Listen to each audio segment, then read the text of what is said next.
고린도전서 4장 신약성경 267쪽 1절에서 5절입니다.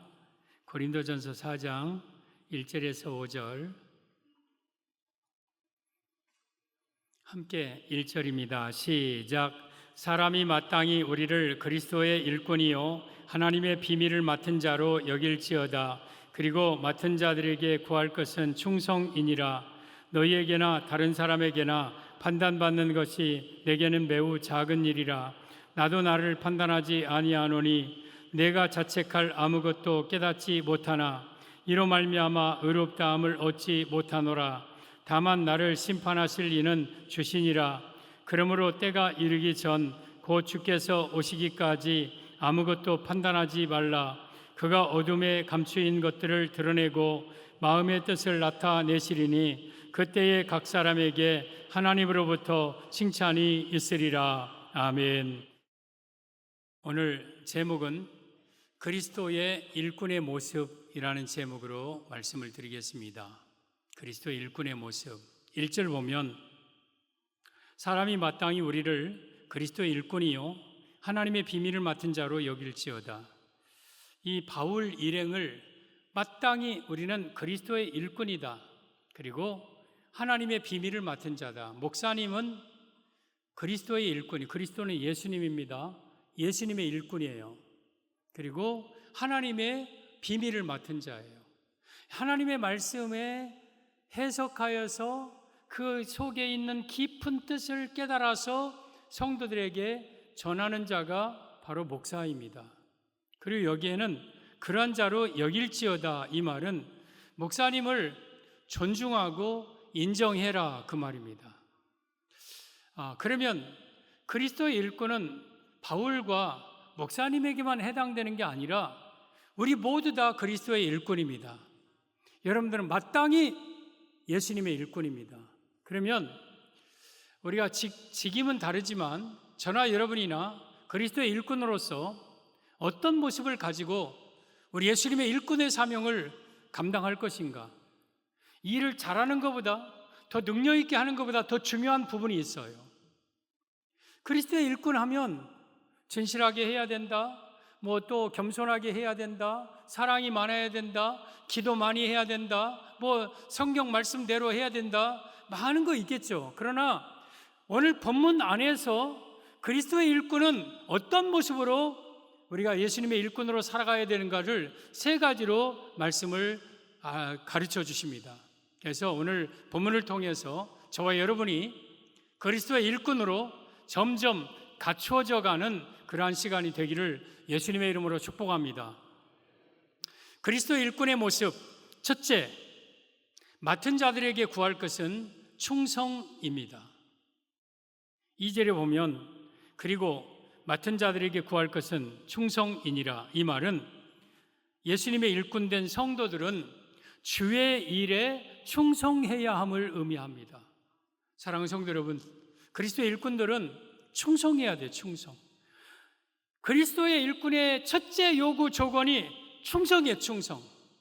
이 충성이라는 단어가 피스토스라는 단어인데 믿을 만한, 신실한, 또한 신임할 만한 그 뜻이에요. 그러니까 예수님께서 우리에게 일을 맡겨놓고 여러분들이 예수님 앞에 믿을 만한 사람이 돼야 돼요. 이게 바로 충성이에요. 저와 여러분이 충성하기를 바랍니다. 충성하되 사업에 충성하고 가정에 충성하고 그것이 아니고 그것도 해야 되지만 오늘 본문은 예수님이 나에게 맡겨준 주의 일, 교회 일에 대해서 충성해야 돼요. 이게 그리스도의 일꾼의 모습이에요. 충성이라는 단어에는 세 가지 크게 뜻이 있는데 하나는 열심을 내야 된다는 거예요. 열정적으로. 게으른 자를 충성하다고 얘기하지 않아요. 열심을 내어서 열정적으로 일해야 돼요. 그리고 변함이 없어야 돼요. 어떤 때는 열심히 내다가 어떤 때는 또 푹 가라앉았다가 이렇게 들쑥날쑥한 건 충성스럽다고 하지 않아요. 언제 봐도 열심을 내면서 그 열심이 식어지지 않는 그 열심, 이게 바로 충성이에요. 그리고 충성은 끝까지예요. 끝까지. 마지막 순간까지 변함없이 열정적으로 주의 일을 감당하는 사람을 충성스러운 사람이라고 그래요. 그러면 우리가 그런 충성스러운 일꾼이 돼야 되는데, 그것은 내 힘으로 안 되는 거예요. 내 힘은 기분에 따라서 좌우되고, 상황에 따라서 좌우되고, 형편에 따라서 좌우될 수 있어요. 그래서 빌립보 3장 2절에 오면 하나님의 성령으로 봉사하고 그랬어요. 여러분, 우리가 내 안에 성령님으로 모시고 그 성령님이 주신 힘으로 봉사하면 상황에 따라, 형편에 따라, 감정에 따라 달라지지 아니하고 꾸준히 열정적으로 마지막까지 충성할 수 있는 거예요. 그래서 우리는 하나님의 교회를 봉사할 때에 성령으로 봉사해야 돼. 성령으로. 우리가 갈라디아 5장 22절에 오면 오직 성령의 열매는 하면서 사랑으로부터 시작하여 절제까지 9가지 열매가 나옵니다. 성령님을 모신 사람은 이 9가지 열매가 맺혀진다는 뜻입니다. 그러면서 7번째가 충성인데, 사랑과 희락과 화평과 오래 참음과 자비와 양성과 충성과 온유와 절제니, 7번째가 충성이에요. 충성. 그러니까 우리 안에 성령님을 모신 자는 그 성령님의 힘으로 주의 일에 충성의 열매를 맺어요. 사도 바울을 보세요. 사도 바울이 사도행전 9장에 다메섹에서 예수님을 만납니다. 사도 바울은 예수님 나쁜 사람으로 알았어요. 그 예수 그거 막 죽이려고 하고 예수를 굉장히 싫어했어요. 그러다가 다메섹으로 가는 예수님 믿는 사람들을 다 잡아 죽이려고 공문 받아가고 가져가, 갑자기 정오쯤에 하나님이 큰 빛이 하늘에서 둘러 비쳤어요. 그래서 이가 엎드려져 버렸어요. 그때 하늘에서 음성이 들립니다. 사울아, 사울아, 어찌하여 네가 나를 핍박하느냐? 그러자 주여 누구십니까? 그때 나는 네가 핍박하는 예수라 그래요. 거기서 예수님을 만나요. 그리고 아나니아를 통해 눈을 뜨게 하고 아나니아에게 그는 나의 복음을 이방인과 이스라엘에게 전하기 위하여 택한 나의 그릇이라 그랬어요. 그러니까 그때부터 사도 바울은 예수님을 핍박하던 사람이 이제는 예수님을 증거하는 사람이 됩니다. 그러면서 그 사도 바울이 여러분 1차, 2차 전도여행, 3차 로마까지 변함없이 충성스럽게 마지막 여러분 로마에서 순교 당할 그 순간까지 변함없이 충성스럽게, 사도 바울이 게으른 적 있습니까? 사도 바울이 막 힘이 빠져갖고 낙심된 적이 있었습니까? 사도 바울이 중간에 포기한 적이 있었습니까? 그것은 사도 바울의 힘이 아니라 그 안에 계신 예수님의 힘으로, 성령님의 힘으로 이 사명 감당한 것, 이게 바로 충성이에요. 여러분들이 주의 일을 감당함에 있어서 변함없이 열정적으로 마지막까지 충성하는 사람들이 되시기를 바랍니다. 이게 그리스도의 일꾼의 모습입니다. 여러분들이 김정열 목사를 볼 때 어떻습니까? 제가 부임해 온 지 지금까지 만약에 제가 막 게으르고 또 막 나태하고 어떤 때는 푹 가라앉아 있고 막 어떤 때는 막 열심 내는 것 같고 막 그런 모습 보았습니까? 여러분, 변함없이 내게 주어진 일 사명 묵묵히 감당하며 어느 때까지 주님을 부르는 그 순간까지 감당하는 게 이게 진정한 충성이에요. 충성. 그리스도의 일꾼들은 다 이렇게 살아야 돼요. 전 여러분들이 주의 일에, 교회 일에 충성하시기를 바랍니다. 우리 예수님 이 땅에 오셔서 여러분 3년 공생에 사시면서 예수님은요 묵묵히 예수님께서 하실 일 다 하셨어요. 병 고치시고 귀신 쫓아내시고 말씀 전하시고 핍박 반대 무릅쓰고 마지막 십자가에 못 박혀 죽으시고 마지막에 다 이루었다. 이것은 예수님이 이 땅에 오신 사명 다 감당했다. 예수님은 정말 충성스러우신 분이셨어요. 예수님이 하나님이고 예수님이 성령님이시기에 계시록 19장 11절에 오면 보라 내가 또 내가 하늘이 열린 것을 보니, 여러분 마지막 재림 때요 하늘이 열립니다. 예수님의 재림은요 어느 한 부분에서 국지적으로 오는 게 아니라 하늘이 쫙 열립니다. 영광 가운데 하늘이 다 열리고 모든 지구상의 모든 사람들이 볼 수 있도록 예수님은 재림하실 겁니다. 곧 머지않아 이런 날이 옵니다. 그러면서 보라 백마와 그것을 탄 자가 있으니 바로 재림 예수님입니다. 재림 예수님이 이 땅에 다시 오실 것입니다. 그러면서 그 이름은 충신과 진실이라. 저기 저 충신이라는 단어가 피스토스, 오늘 충성과 똑같은 단어예요. 예수님은 하나님에게 충성스러우셨어요. 예수님은 사명에 충성하셨어요. 그렇듯이 우리도 여러분 내게 주어진 사명에 주의 일에 충성하는 자가 돼요. 충성. 우리 느헤미야에 보면 느헤미야라는 분이 이 바벨론 포로 3차 귀환 때에 여러분 이 아닥사스다 왕 제 20년 BC 444년경에 이제 444년 그때 3차 귀환에 그런 주역으로서 예루살렘 성에 옵니다. 왔더니 성전은 여러분께 스룹바벨에 의해서 지어지고 막 지어지고 있는데 성벽이 없어. 성벽. 그러자 느헤미야가 그 성벽을 각 지파별로 지역에 맞춰서 그 분담해 갖고 성벽을 여러분 52일 만에 성벽을 다 건축합니다.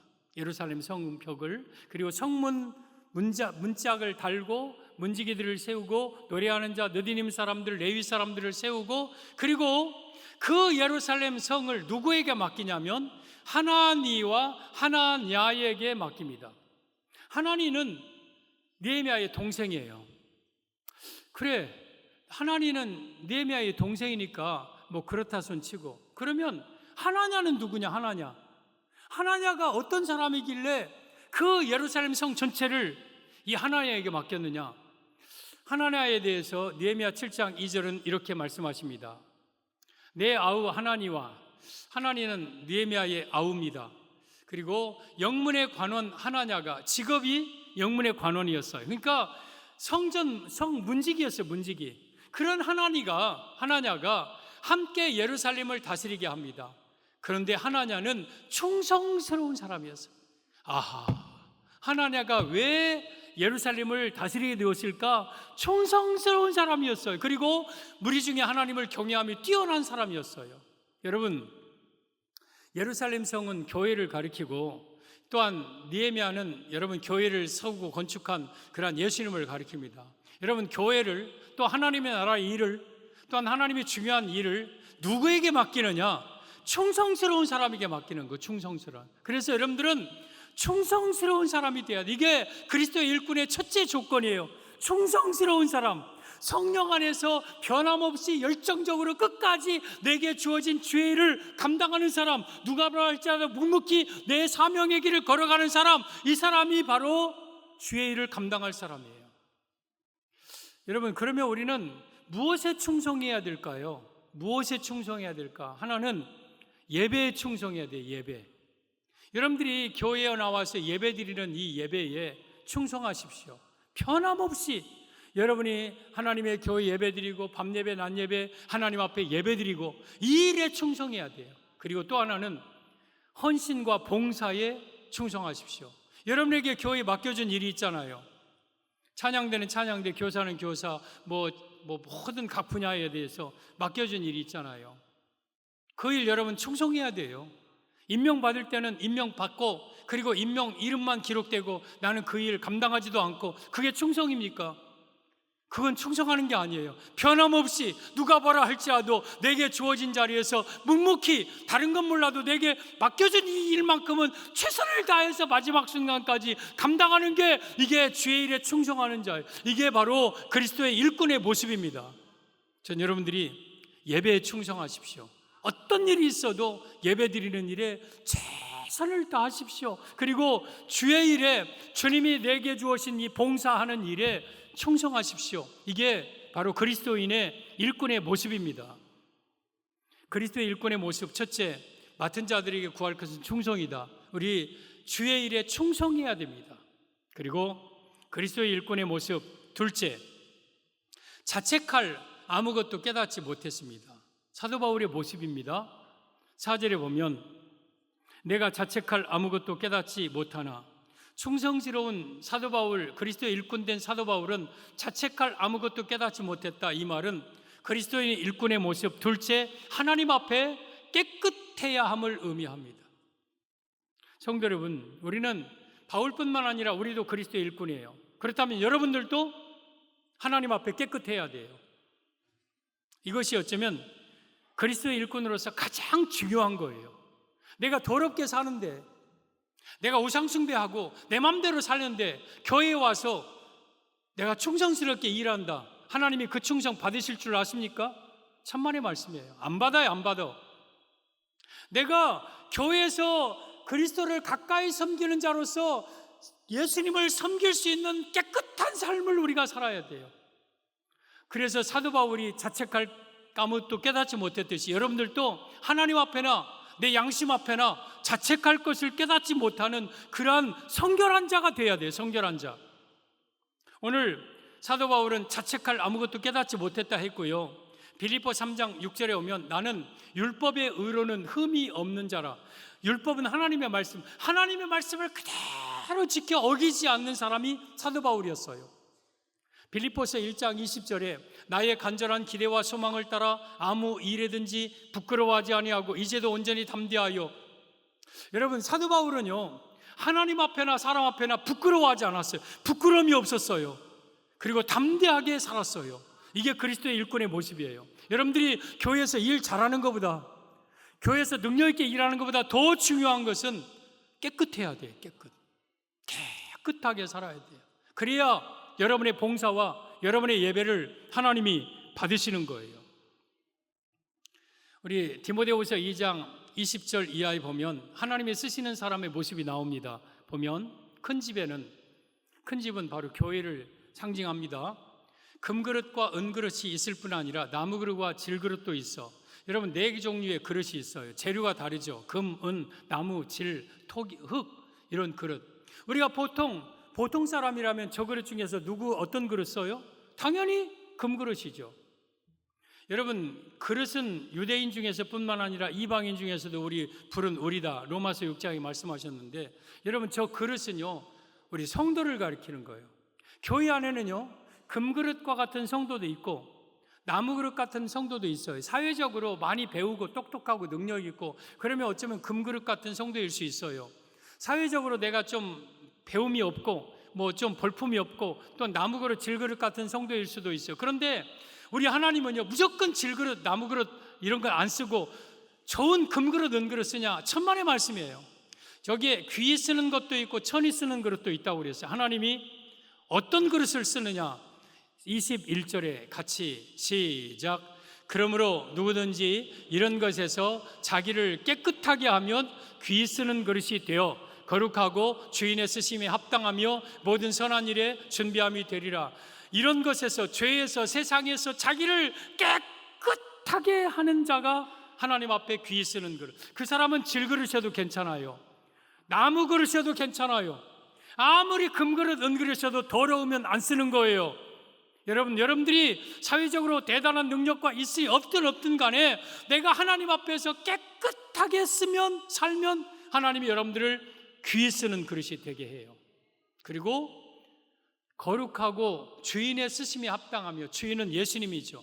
예수님이 여러분들을 합당하게 써요. 그리고 모든 선한 일에 준비함이 되리라. 앞으로 내가 중요한 일을, 아주 소중한 일을 누구에게 맡길까? 깨끗한 자에게 맡겨요.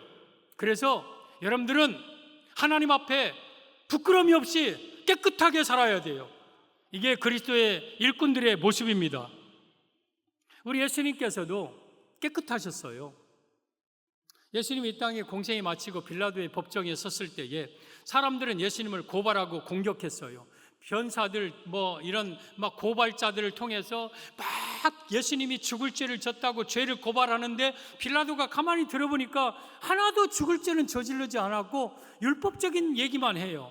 그래서 그들에게 뭐라고 합니까? 나는 이 사람에 대해서 아무 죄도 찾지 못했노라 하면서 대야에다 물 떠와라 하고 손을 씻어요. 그리고 나는 이 죄에 대해서 무죄하니 너희들이 당하라 그래요.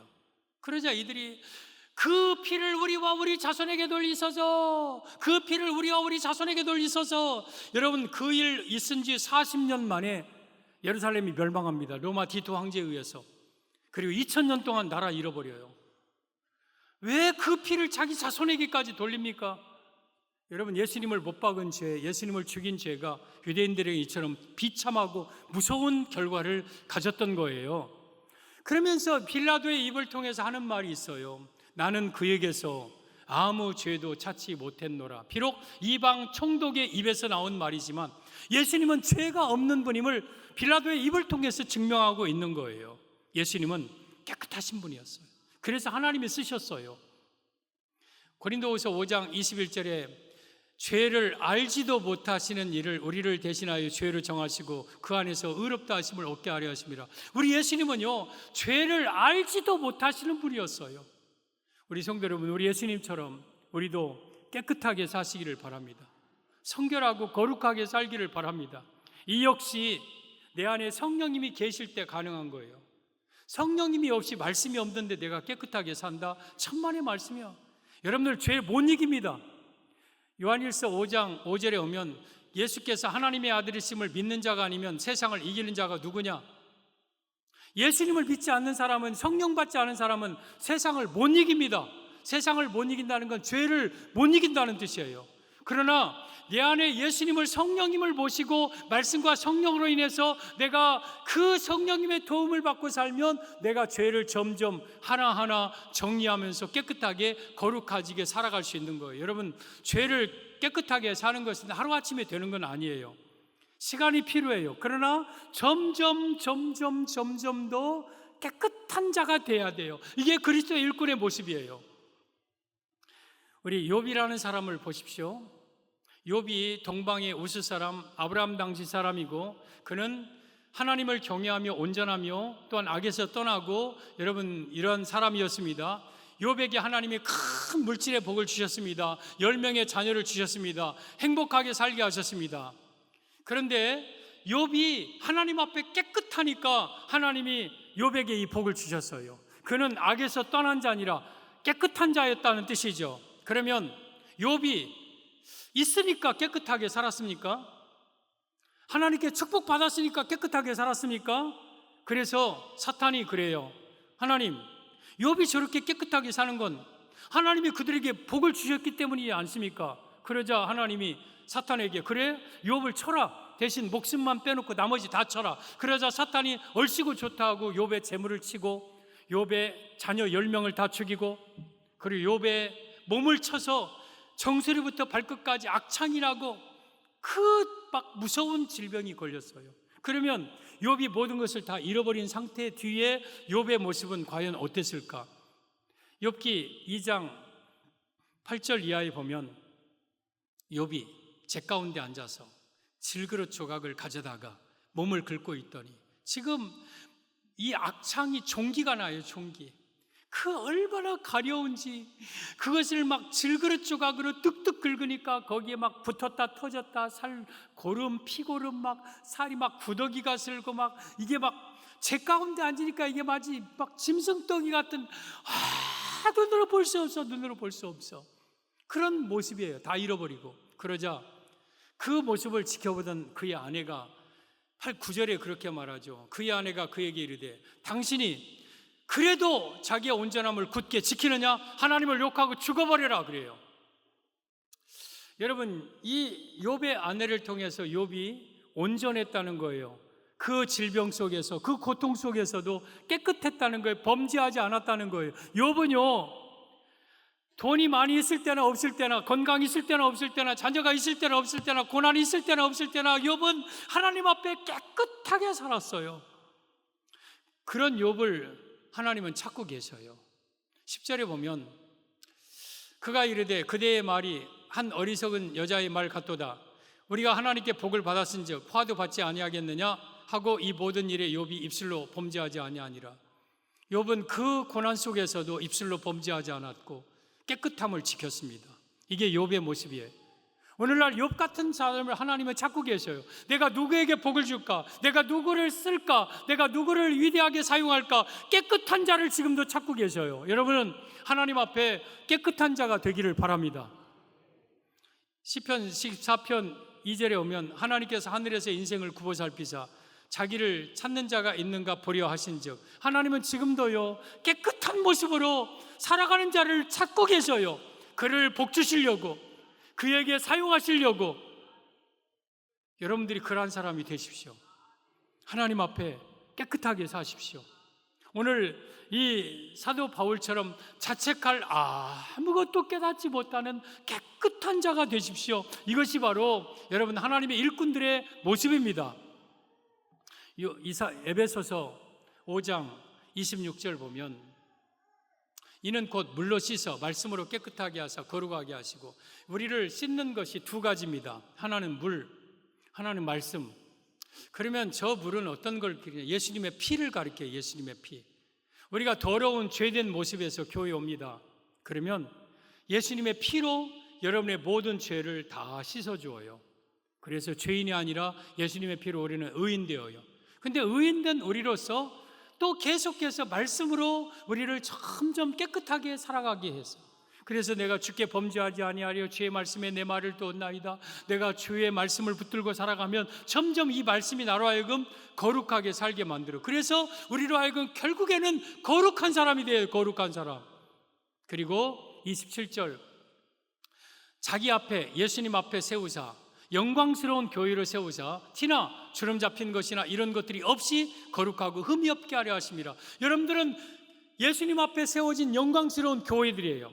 그래서 여러분들은 티나 주름 잡힌 것이나 이런 것들이 없이 거룩하고 흠이 없는 자들이 되어야 돼요. 이것이 바로 그리스도의 일꾼들이에요. 여러분들이 교회에서 일을 잘하는 것보다 더 중요한 거 있어요. 여러분들은 스스로 자책할 것이 없는 하나님 앞에 깨끗하게 살아가십시오. 이것이 바로 그리스도의 일꾼의 모습입니다. 그리스도의 일꾼의 가장 첫째 요소는 충성이고, 가장 중요한 것은 거룩함입니다. 거룩함. 하나님 앞에 깨끗한 거예요. 그리고 그리스도의 일꾼 모습 셋째, 아무것도 판단하지 말라고 하십니다. 5절 보면 그러므로 때가 이르기 전 곧 주께서 오시기까지 아무것도 판단하지 말라. 이 말은 그리스도의 일꾼의 모습 셋째, 남을 판단하지 말아야 함을 의미합니다. 사랑하는 성도 여러분, 다른 사람을 판단하지 말기를 바랍니다. 그리스도의 일꾼에 어쩌면 이 가장 조심해야 될 부분이에요. 내가 충성해. 교회에서도 충성하고 예배도 충성하고 열정적으로 변함없이 막 하고 다른 사람들이 나를 인정해줘. 그리고 또한 내가 깨끗하게 살아. 정말 하나님 앞에 내가 깨끗하게 살아. 그러면 충성하지 못한 사람을 판단할 수 있어요. 저 사람은 왜 이렇게 게을러? 저 사람은 왜 교회의 직분을 감당하지 못해? 그리고 왜 저 사람은 저렇게 죄를 지어? 자기에 비춰서 그에 미치지 못하는 사람을 판단하고 정죄하고 비난할 수 있어요. 그러지 말라는 거예요. 그러지 말라는 거예요. 아무리 자기가 똑똑하고 충성 있고 대단하다 할지라도 그러지 못한 사람을 판단하거나 여러분 정죄하지 말라는 거예요. 여러분, 바리새인들과 서기관들이 그렇게 살았어요. 자기네들은 율법 지켰어요. 그리고 하나님 말씀대로 살았어요. 금식하고 기도하고 구제하고. 그러니까 그러지 못한 사람들을 자꾸 정죄해. 세리들 정죄하고, 또한 창기들 정죄하고, 이 사람 저 사람 정죄하고, 막 죄인이라고 판단하고. 그래서 마태복음 23장 2절에 바리새인들과 서기관들이 모세의 자리에 앉아 있다고 그랬어요. 모세의 자리. 모세가 출애굽기 18장에 광야 교회에 있을 때에 모세가 자리에 앉고, 그리고 사람들이 와서 모세에게 다 판단받았고 재판받았어. 그것은 여러분 우리 예수님이 인정한 거예요. 그리고 모세는 예수님의 대표적인 인물이에요. 근데 바리새인과 서기관들이 그 모세의 자리에 앉아서 이 사람은 어떻고 저 사람은 어떻고 판단하고 정죄하는 거. 그래서 여러분 바리새인과 서기관들이 어떻게 됩니까? 지옥의 가장 무서운 곳에 가요. 여러분들이 만약에 다른 사람을 비난하고 다른 사람을 판단하기를 좋아한다면 여러분들도 지옥 갑니다. 절대 우리는 판단하고 정죄하는 자가 되어서는 안 돼요. 우리 다른 사람을 판단하는 것이 얼마나 무서운가를 야고보서 4장 11절 이하에 보면 이렇게 기록합니다. 형제들아, 서로 비방하지 말라. 형제를 비방하는 자나 형제를 판단하는 자는 곧 율법을 비방하고 율법을 판단하는 것이라. 내가 만약에 다른 사람을, 특별히 교회 안에 있는 예수 믿는 사람들을, 때로는 다른 교회를 비방하고 판단하는 것은 율법을 비방하고 율법은 하나님의 말씀이에요. 내가 하나님의 말씀을 비방하고 하나님의 말씀을 판단하는 것과 같다고 그랬어요. 만일 내가 율법을 판단하면 율법의 준행자가 아니요 재판관이로다. 여러분, 율법의 재판관은 예수님 한 분입니다. 만약에 여러분들이 다른 사람을 판단하고 정죄하고 비난한다면 여러분이 예수님 자리에 앉아 있는 거예요. 여러분이 예수님입니까? 여러분이 재판관입니까? 왜 다른 사람을 비난하고 왜 다른 사람을 함부로 여러분의 생각대로 판단합니까? 우리는 절대로 그래서는 안 되는 거예요. 그리고 12절에 입법자와 재판관은 오직 한 분이시니 능히 구원하기도 하시며 멸하기도 하시느니라. 너는 누구에게 이웃을 판단하냐? 오직 재판관은 한 분, 하나님 예수님입니다. 그 하나님 우리를 구원하기도 하고 멸하시는 분입니다. 여러분이 다른 사람을 구원할 수 있습니까? 여러분이 다른 사람을 멸망시킬 수 있습니까? 여러분, 우리는 재판관이 아니라 준행자예요, 준행자. 그래서 우리는 절대 다른 사람을 비난하거나 판단하거나 해서는 안 되는 거예요, 안 되는 거예요. 우리 성도들, 우리는 절대 다른 사람을 판단하지 마십시오. 비난하고 정죄하지 마십시오. 이것이 그리스도의 일꾼의 세 번째 가장 조심해야 될 부분입니다. 오늘 본문에 세 가지 판단이 나옵니다. 하나는 다른 사람의 판단입니다. 3절에 보면 너희에게나 다른 사람에게나 판단받는 것이 내게는 매우 작은 일이라. 사도 바울을 고린도 교인들이 판단하고 데살로니가 교인들이 판단하는 것, 그거 나는 작은 일이다, 그거 중요하지 않다. 첫째는 타인의 판단, 이거 별로 중요하지 않다는 거예요. 여러분, 다른 사람이 여러분을 어떻게 생각하는가, 이거에 대해서 너무 중요하게 생각하지 마십시오. 그건 중요한 게 아니에요. 왜? 그 사람들이 다 여러분을 좋게 얘기해도 예수님이 여러분을 가로저으면 끝나는 거예요. 또 때로는 여러분들이 다른 사람들이 여러분을 비난해도 예수님이 고개 끄덕끄덕하면 되는 거예요. 그리고 그 사람의 판단은 온전한 판단이 되지 못해. 다 자기 중심적으로 판단해요. 김정열 목사가 만약에 성도님들의 판단을 만약에 너무 중요시 여긴다면 저 또한 어쩌면 저질적인 사람이 돼요.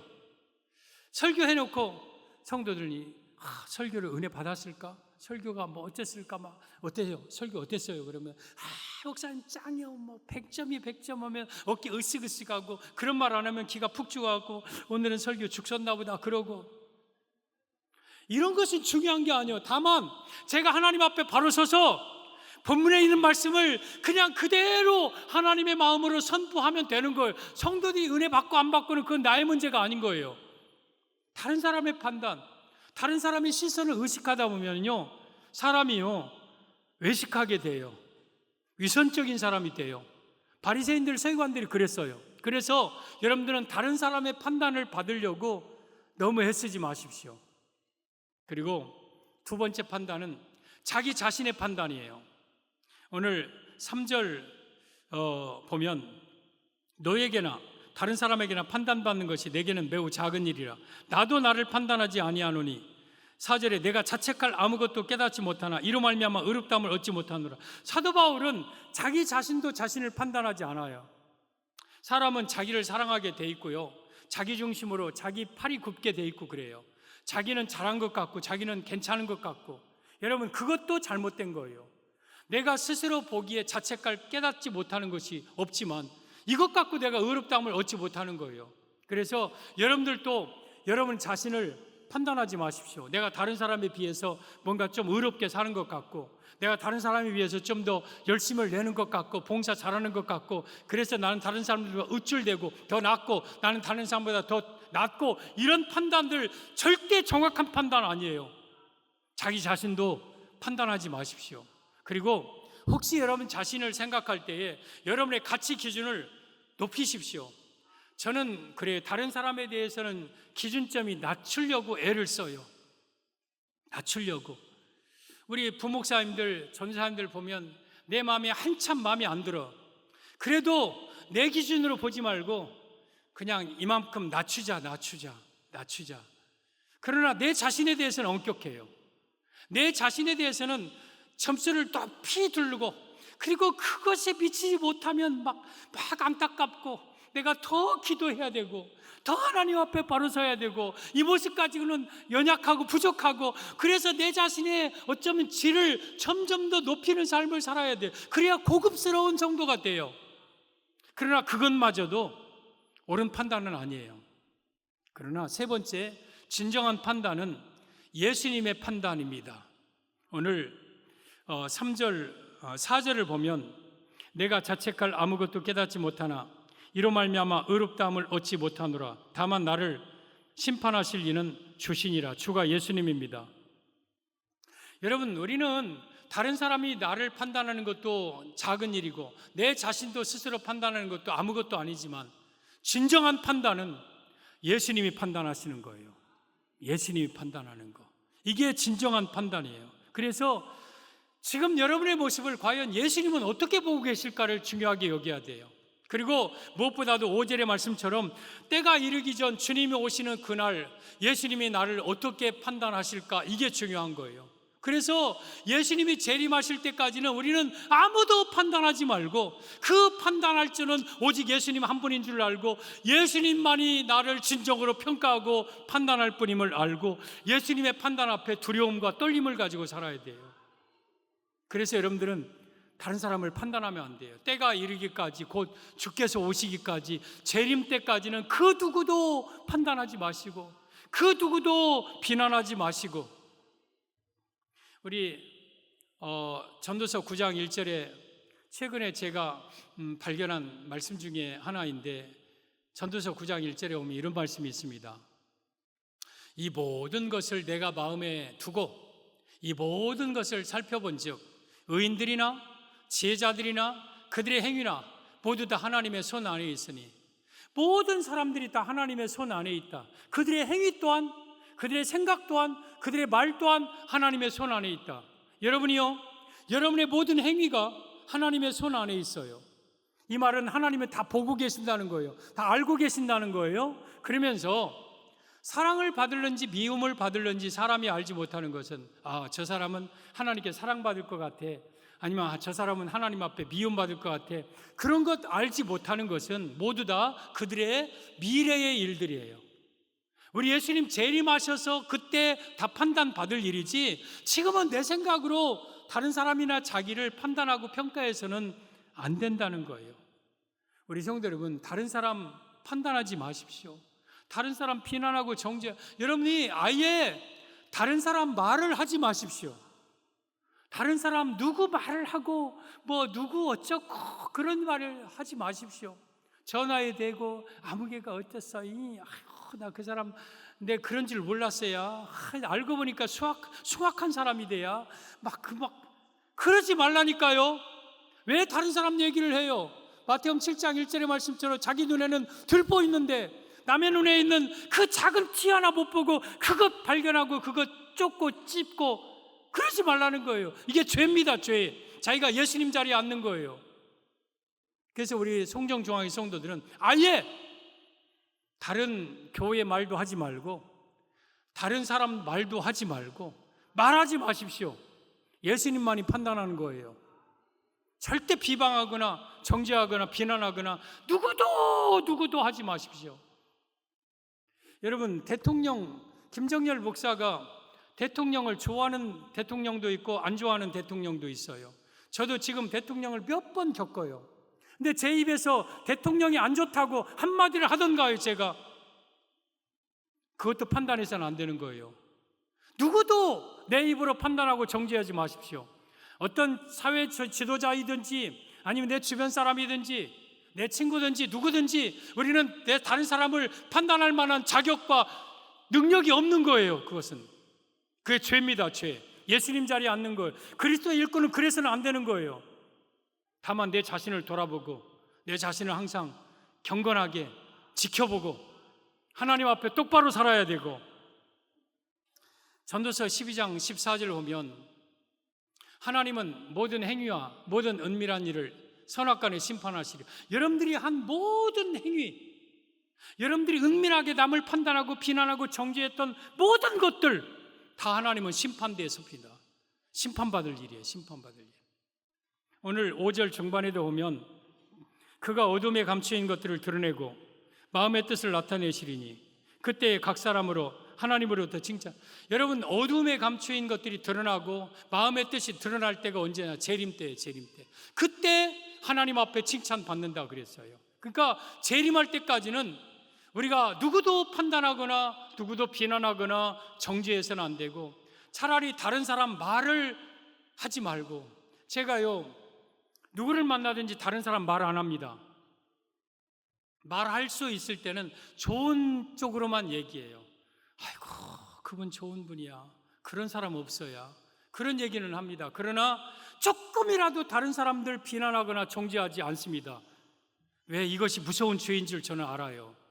그래서 오늘 날씨가 참 좋습니다. 요즘 산에 어느 산 갑니까? 그런 산, 그 산 참 좋죠. 저도 한번 가봤는데, 요즘 손흥민이 어제 이제 프리미그 또 시작하는데 좀 골 좀 넣었으면 좋겠는데요. 요즘 김도영이 좀 잘하대요. 뭐 이런 거 살짝 얘기해요. 그냥 둘이 말 안 하고 가만히 있을 수는 없잖아요.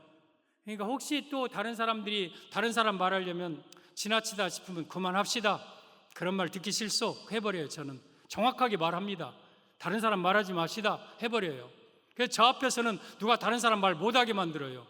왜? 이것은 우리 스스로 내가 동조하고 같이 말을 섞으면 내가 재판관의 자리에 앉는 무서운 일이기 때문에, 하나님은 그를 쓰고 인정하고 계신데 왜 내가 비난하고 있습니까? 왜 내가 판단하고 있습니까? 왜 내가 그런 죄를 짓으려야 됩니까? 그래서 우리는 절대 다른 사람 말하지 마시고요, 그리스도의 일꾼은 주가 오실 때까지 아무도 판단하지 말라고 이 5절에 말씀하셔서, 다만 나를 심판하시는 예수님이십니다. 예수님.